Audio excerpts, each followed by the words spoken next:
नमस्कार दोस्तों। तो मैं आपका स्वागत करता हूं अपने YouTube चैनल में। तो आज मैं बताने वाला हूं लद्दाख के बारे में। जैसा कि आप जानते होंगे कि लद्दाख टूरिज्म का हब माना जाता है और जिसको स्नो लैंड ऑफ इंडिया भी कहा जाता है। आज कुछ बीते दिनों में ऐसी खबरें आई हैं जिसमें कि लगभग 30,000 लोग प्रोटेस्ट के लिए लद्दाख में उतर चुके हैं तथा लेह चलो बहाल करो के नारा लगा रहे हैं। तो कौन है ये लोग और क्यों ये प्रोटेस्ट कर रहे हैं, आइए इनके बारे में जानते हैं। दरअसल जो लोग इस प्रोटेस्ट में पार्टिसिपेट कर रहे हैं वो टू डिफरेंट आइडियोलॉजी के लोग हैं, जिसमें कि एक है बुद्धिस्ट मेजोरिटी लेह के लोग और दूसरी ओर है कारगिल मेजोरिटी मुस्लिम लोग। और इनका जो प्रोटेस्ट है वो लीड किया जा रहा है दो पार्टियों के द्वारा, लेह एपेक्स बॉडी और कारगिल डेमोक्रेटिक अलायंस।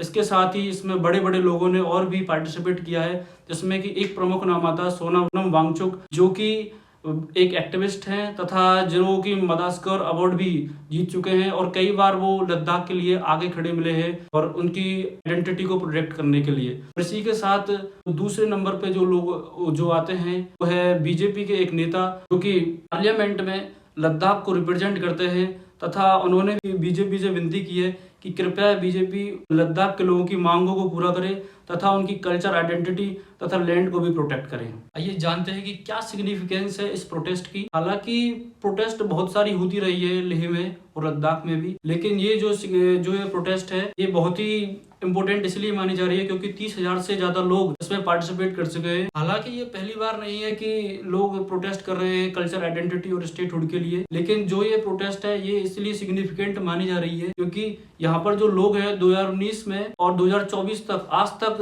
30,000 से ज्यादा लोग प्रोटेस्ट में कभी भी भाग नहीं लिया है और यहाँ पे मेजोरिटी में लोग बढ़ चढ़ के भाग ले रहे हैं। लद्दाख में जो प्रोटेस्ट है वो 2002-2003 से स्टार्ट हो चुकी थी, क्योंकि उस टाइम पे जो लद्दाख था वो जम्मू एंड कश्मीर का हिस्सा था और वो एज ए स्टेट रिप्रेजेंट करता था। लेकिन जो लद्दाख को लोगों को लगता था कि जो जम्मू एंड कश्मीर की गवर्नमेंट है वो इनको इग्नोर करती है, उन पे ध्यान नहीं देती और उनके विकास को भी आगे नहीं बढ़ाती है। इसके कारण वो स्टेटहुड और यूनियन टेरिटरी के लिए मांग करते रहे। लेकिन 5 अगस्त 2019 को मोदी गवर्नमेंट की सरकार आती है, जिसमें कि वो धारा 370 को हटाते हैं और लद्दाख को भी एक यूनियन टेरिटरी बनाते हैं, जिसके कारण लद्दाख के जो 2011 की जनगणना के अनुसार 2.74 लाख जो लोग थे उनको बहुत ही खुशी होती है और लद्दाख में खुशी की लहर दौड़ने लगती है। लेकिन ये खुशी कुछ ही दिनों की रहती है, कुछ महीनों की ही रहती है, क्योंकि जो वो लोग थे उनके पास कोई लेजिस्लेचर नहीं था, उनके पास जो ब्यूरोक्रेट्स थे उनके वो एक गवर्नर के अंडर काम करते थे जो कि पार्लियामेंट से सीधा कनेक्शन नहीं कर पाता था। और उनकी जो लद्दाख के लोग थे जो उनकी सीरियस इशू थे वो जो गवर्नमेंट से वो करते थे वो बिल्कुल नेगोशिएशन ना होने के कारण वो वहीं पे खत्म हो जाते थे। और उसके दूसरी ओर जो जम्मू एंड कश्मीर था उसमें एक लेजिस्लेचर था और वो अपनी गवर्नमेंट खुद चुन सकते थे। सबसे बड़ी बात ये थी कि उनके पास एक चीफ मिनिस्टर भी होता था, जिसके कारण लद्दाख के लोगों में और भी आक्रोश बढ़ गया और प्रोटेस्टर्स ने भारतीय सरकार के सामने रखी हैं, जिनमें कि पहली है स्टेटहुड, नंबर दूसरे पे आता है ट्राइबल स्टेटस, तीसरे पे आती है job protection for the locals और एक एक parliamentary seat for the each district Leh और कारगिल के लिए। तो आइए स्टार्ट करते हैं स्टेटहुड से। दरअसल स्टेटहुड की डिमांड शुरुआत से उठती आई है और इसका मुख्य कारण रहा है कि जो भी गवर्नमेंट आई, चाहे वो जम्मू कश्मीर हो या फिर वो सेंट्रल गवर्नमेंट जो यूनियन टेरिटरी बनाया हो, कोई भी उनकी बातों को नहीं सुनता था और उनकी बातों को नजरअंदाज।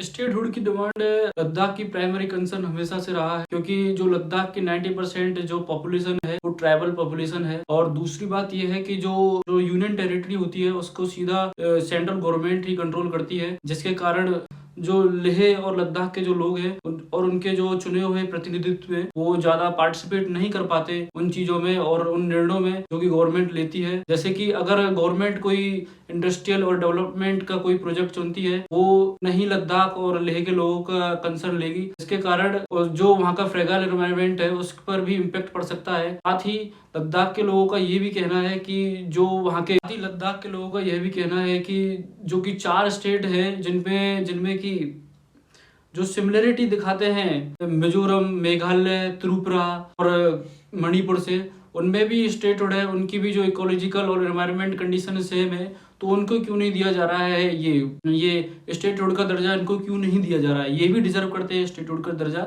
और सबसे बड़ी बात यह है कि ये पहली बार नहीं है कि जो किसी यूनियन टेरिटरी को स्टेटहुड का दर्जा मिले। जैसे कि गोवा है जो कि 1987 में उसको स्टेटहुड दर्जा दिया गया, लेकिन जबकि उसका जो क्षेत्रफल है मात्र 3700 वर्ग किलोमीटर ही है। और दूसरी ओर आप देखें तो जो लद्दाख है उसका क्षेत्रफल जम्मू एंड कश्मीर से भी बड़ा है और जिसका क्षेत्रफल 59,000 स्क्वायर किलोमीटर है।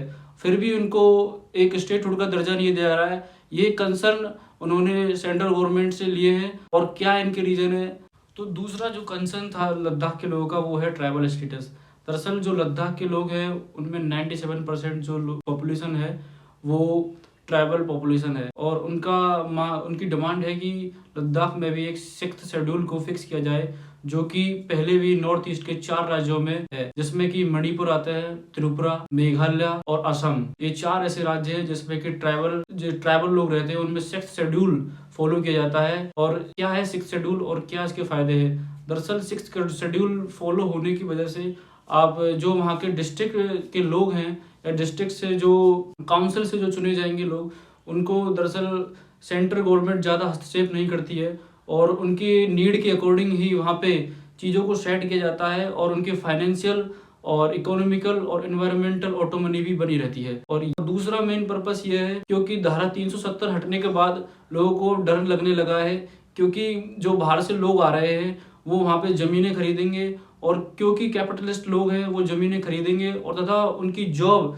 जो लद्दाख में बनेंगी उनके साथ भी कंपटीशन बनाएंगे, जिसके कारण उनको बहुत सारी प्रॉब्लम का सामना करना पड़ेगा। और इसी को देखते हुए वो मांग कर रहे हैं कि 6th शेड्यूल को लागू कर दिया जाए लद्दाख में भी। लद्दाख के जो काउंसिल होंगे उनको ऑटोनॉमी मिलेगी, उनके फाइनेंशियल, एनवायरनमेंट और उनकी कल्चर आइडेंटिटी को प्रोटेक्ट करने के लिए, जो कि लद्दाख के लोगों के ग्रोथ के लिए बहुत ही लाभदायक रहेगी, उनको हेल्प करेगी। तो दोस्तों जो प्रोटेस्ट है वो 30,000 से ज़्यादा लोगों की हो चुकी है और लेह बिल्कुल भर चुका है। तो ऐसा बिल्कुल भी नहीं है कि गवर्नमेंट इस पर कोई कदम नहीं उठा रही है। यूनियन होम मिनिस्ट्री ने 17 मेंबर्स की टीम बनाई है, जिसमें कि नित्यानंद राय को उनका हेड बनाया गया है, जिसमें कि उन्होंने यह सुनिश्चित किया है कि जो लद्दाख के लोग हैं उनकी ग्रीवेंस को अच्छे से सुना जाए।